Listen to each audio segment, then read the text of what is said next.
Ошо теке деп айткан малга теңелген ошо теке деп айткан адам өзү теке да айтпаш керек.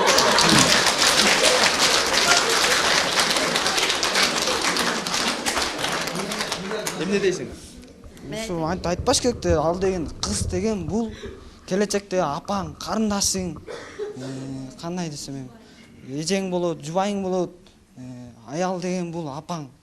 Бешикте кичинекей кезиңен баштап баккан.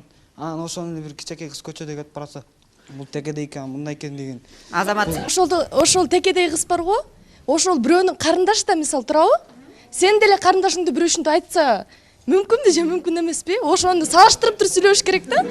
Ошону салыштырып туруп сүйлөш керек сүйлөрдүн алдындачы биринчи мындай. Ошонун кесепетинен мындай ыймандын жоктугу да.